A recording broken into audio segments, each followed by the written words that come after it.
So let's work on hitting a consistent draw or fade. Now this is for 90% of the people. This is not going to, there are always exceptions to the rules. If you try one of these two things that I'm going to discuss coming up and they don't work, you can send me an email below, a video below. I'll look at the swing, give you some pointers on that because there are going to be exceptions, but this is for a generalized population, okay? And I'm also going to come from a very neutral position at the top. There are so many different combinations. I would have to do so many different videos on every combination. So I'm just going to get kind of neutral and generalized, and we can go from there. Like I said, email me if you have any questions. So let's just say I'm in a neutral position at the top.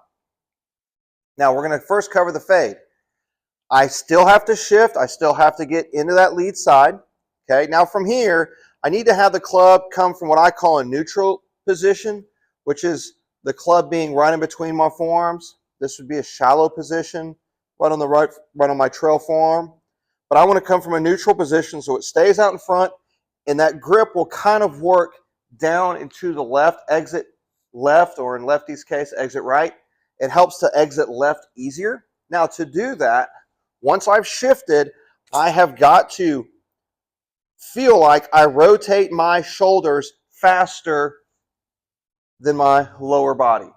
Now, whether or not that actually happens in reality doesn't matter. That's what I need to feel to keep my chest covered, to keep the ball covered by my chest, keep that grip exiting left for a righty, right for a lefty, holding that face open so I can cut through it. Watch guys on tour, Max Homa, Colin Morikawa, excellent at this.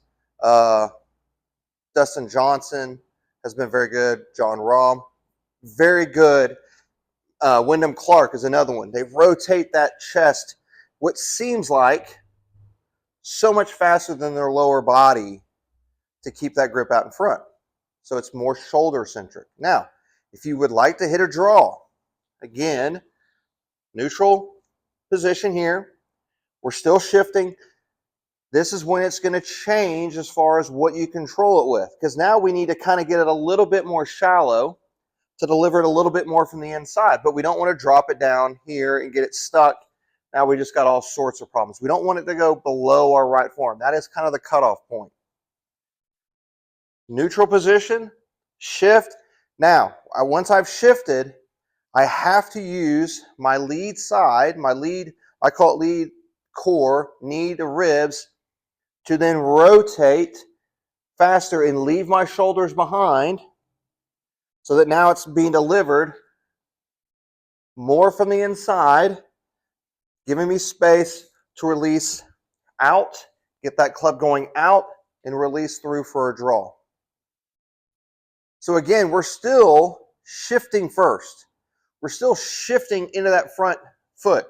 Now, what you use to rotate and create speed through rotation is going to determine if you fade it, which is here shoulders, or core.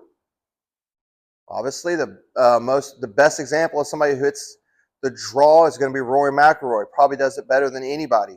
Tiger in his heyday, back in the 2000s, tremendous at it. So both of these moves, shoulders or core, very efficient, very effective.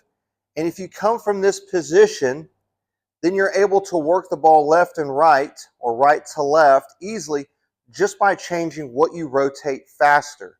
But they're all in the same, they come from the start from the same position of shifting into that lead leg, putting pressure on that lead leg. Then we can control what rotates faster and more out in front, which will create that shot shape.